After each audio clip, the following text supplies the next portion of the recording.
बिस्मिल्लाहिर्रहमानिर्रहीम। अभी हमारा टॉपिक है ओपाइड एनाल्जेसिक फार्माकोलॉजी, थर्ड सेमेस्टर। ठीक है। ओपाइड एनाल्जेसिक ये ओपियाइड है, OPIOID, ओपियाइड एनाल्जेसिक। ये ऐसे ड्रग्स हैं जो कि एनाल्जीजिया प्रोवाइड करते हैं, लेकिन ये एंटी इन्फ्लेमेटरी नहीं है। They are just for analgesic purpose. ठीक है।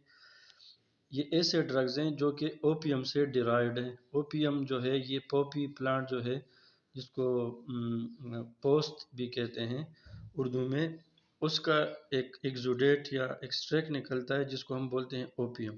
उसका जब केमिकल एनालिसिस किया गया तो उसमें 20 डिफरेंट टाइप ऑफ कंपाउंड्स पाए गए जिसको हम कहते हैं ओपियाइड अल्कलाइड्स। इनका जब मुशाहिदा किया गया तो ये बॉडी के अंदर जाके एनाल्जेसिया प्रोड्यूस करते हैं और कुछ रिसेप्टर्स पे अटैच होते हैं। उन रिसेप्टर्स को हम बोलते हैं ओपियाइड रिसेप्टर्स। बॉडी के अंदर कुछ सब्सटेंसेस बनते हैं जिनको हम बोलते हैं इनकिफलिन्स। उनका मैकेनिज्म ऑफ एक्शन और इनका मैकेनिज्म ऑफ एक्शन तकरीबन सेम है। तो इनकिफलिन्स भी ओपाइड रिसेप्टर्स पे अटैच होते हैं और ओपाइड एनाल्जेसिक्स या ओपाइडल ड्रग्स भी ओपाइड रिसेप्टर पे अटैच होते हैं। ठीक है। So the opioid receptor agonist भी इसको बोलते हैं। They potentiate the activity of the opioid receptor. ये ओपाइड रिसेप्टर को एगोनेटाइज या एगोनिस्टिक प्रॉपर्टीज देते हैं। उनकी एफिकेसी को इम्प्रूव करती है, या वो जो काम करते हैं ओपाइड रिसेप्टर्स, ये उनको स्टिमुलेट करते हैं। अगर हम ऐसे ड्रग्स दे दें जो कि ओपाइड रिसेप्टर को ब्लॉक करे तो हम उनको ओपाइड एंटागोनिस्ट बोलेंगे। ठीक है। सो द ओपाइड ड्रग और ओपाइड एनाल्जेसिक और ओपिएट्स और opioid receptor agonist, they are the same things. ठीक है। They are the drugs derived from the opium which in exudate from the opium or poppy plant. These drugs are alkaloidal in nature. Chemically, more than 20 different natural alkaloids have been discovered so far. Acha, opium is used as analgesic from ancient times. The chemical advancement have produced semi-synthetic and synthetic derivatives of the opium alkaloids. ये जो opium alkaloids है, जब इसका chemical analysis किया गया तो इससे मिलते जुलते या इसमें कुछ चेंजेस इसके केमिकल स्ट्रक्चर में करके सेमी सिंथेटिक और synthetic derivatives artificially bye scientific procedure वो बनाए गए। वो उसी तरह काम करते हैं जिस तरह ओपाइडल ड्रग के अंदर जो नेचुरल कलर्स है वो करते हैं। ठीक है। The mechanism of action, the opioid analgesic are opiate stimulate the opioid receptor present in the brain and other tissues.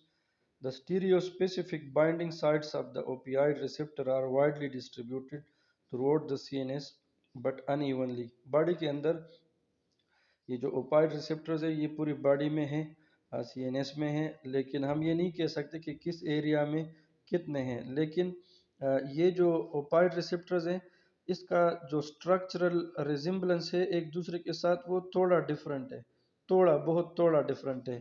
यानी इसको हम कहते हैं स्टीरियो स्पेसिफिक, यानी जिस तरह स्टीरियो केमिस्ट्री में मॉलिक्यूल्स का स्ट्रक्चर एक दूसरे से थोड़ा डिफरेंट होता है, इस तरह ये जो ओपाइड रिसेप्टर्स है इसका जो नेचर है वो एक दूसरे से थोड़ा डिफरेंट है। तो डिफरेंट जो ओपाइडल ड्रग्स हैं वो डिफरेंट ओपाइड रिसेप्टर पे अटैच होते हैं। ठीक है। उस बुनियाद पे हमने ओपाइड रिसेप्टर को डिवाइड किया है। The opioid receptor are present in the frontal and temporal cortex of the brain, amygdala and the hippocampus. Brain के जो मुख्तलिफ पार्ट्स हैं, फ्रंटल और टेम्पोरल कार्टेक्स जिसको लिम्बिक सिस्टम भी बोलते हैं, एमिगडेला में है, हाइपोकैम्पस में है, थैलेमस में है, स्ट्रियाटम में है, हाइपोथैलेमस में है, मिड ब्रेन में है, स्पाइनल कार्ड में है, हर जगह ओपाइड रिसेप्टर है। ठीक है। The opioid receptor are further classified as a mu receptor, kappa receptor, delta receptor. ठीक है। The different opioidal drugs have different binding capacity into different opioidal receptor. तो जब ओपाइडल ड्रग आके ओपाइडल रिसेप्टर पे अटैच हो जाता है तो फिर वो क्या करता है, when there is perception of the pain या feeling of the pain, there is more neurotransmitters released into our body which is known as neuronal firing. ये जो हमारे न्यूरॉन्स है ये जब हमारे बॉडी में पेन प्रोड्यूस होता है तो ये बहुत ज़्यादा न्यूरोट्रांसमीटर्स को रिलीज करते हैं, इसको हम कहते हैं न्यूरोनल फायरिंग। तो ये जो ओपाइड एनाल्जेसिक है they decrease the neuronal firing and reduce the perception of pain. ये जो ओपाइड रिसेप्टर है ये न्यूरोनल फायरिंग को कम करते हैं, जिसकी वजह से हमें पेन जो है वो कम फील होता है। मतलब ओपाइड analgesic drugs include many drugs, but some important drugs are morphine, codeine, which are natural. इसके अलावा है semi synthetic, this includes buprenorphine, hydromorphone, hydrocodone, oxycodone और oxymorphone, these are semi synthetic. Fentanyl, mipridine, methadone, topentadol and tramadol, they are synthetic. इन सब में जो morphine है, this is considered as a gold standard opium alkaloid as compared to other drugs, क्योंकि दूसरे जो drugs है उसकी जो एडवर्स इफेक्ट्स और यूजेस हैं और जो प्रॉपर्टीज़ है वो हम मार्फिन को देख के उससे रिलेट करके कंपेयर करके हम मालूम करते हैं कि मार्फिन में अगर कोई प्रॉपर्टी है तो दूसरे ड्रग में वही प्रॉपर्टी है कि नहीं है। तो दूसरे ड्रग में अगर प्रॉपर्टी है तो अगर वो मार्फिन से कम है कि ज़्यादा है, उस ड्रग में मार्फिन से अलावा कोई एक्स्ट्रा प्रॉपर्टी भी है कि नहीं, उस ड्रग में मॉर्फिन के से कंपेयर करके मॉर्फिन के मुकाबले में उसमें कुछ कम प्रॉपर्टीज़ हैं। तो इस बुनियाद पे हम मॉर्फिन को as a gold standard opium opioidal drug consider करते हैं। यूजेस एंड अदर इफेक्ट्स, ये जो ओपाइड एनाल्जेसिक्स हैं इसके यूजेस और अदर इफेक्ट्स क्या हैं। These are used as analgesics in severe pain, example given pain from heart attack and muscular pain. They are used as cough suppressant, जो opioid analgesics है इसको हम कफ सप्रेसेंट के तौर पे भी यूज़ कर सकते हैं, such as codeine and morphine, because they suppress the cough centre in the brain. इनको हम एंटीडायरियल के तौर पे भी यूज़ कर सकते हैं क्योंकि ये जीआईटी मोटिलिटी को डिक्रीज करते हैं। इसमें कोडीन और नास्कापिन और मॉर्फिन तीनों शामिल हैं। They stimulates the vomiting center in the brain which is also known as chemoreceptor trigger zone और CTZ, and morphine the stimulates the vomiting center more. ठीक है, at larger doses the opiate causes bradycardia. अगर हम opioid analgesic का larger dose में हम crude opium अगर हम लार्ज डोज में दें तो ये हार्ट रेट को डिक्रीज करता है। Indirectly the opiates specially morphine causes the degranulation of the mast cell causing the release of histamine. Morphine जो है ये डब्ल्यूबीसी जो है उसके अंदर मास्ट सेल जो है उसको ये डीग्रेनुलेट करता है, वो अपने ग्रेन्यूल्स को रिलीज करता है। उसके अंदर जो ऑटोकार्ड्स हैं वो हमारे बॉडी में स्प्रेड आउट हो जाते हैं, जिसमें हिस्टामिन सबसे इम्पॉर्टेंट है।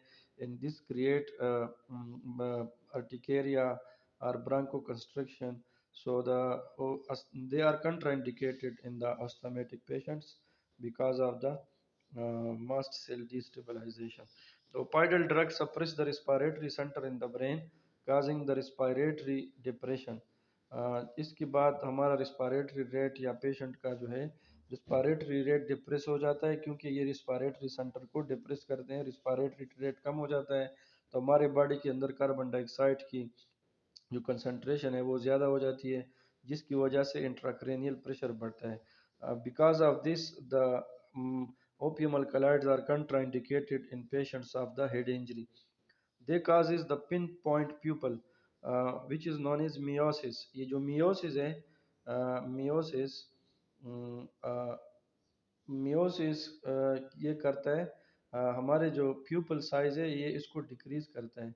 तो ये ज़्यादातर उन लोगों में होता है जो ज़्यादा ओपियम अल्कलॉइड ड्रग यूज़ करते हैं, and may be a sign of the opioid analgesic और क्रूड ओपियम इंटॉक्सिकेशन।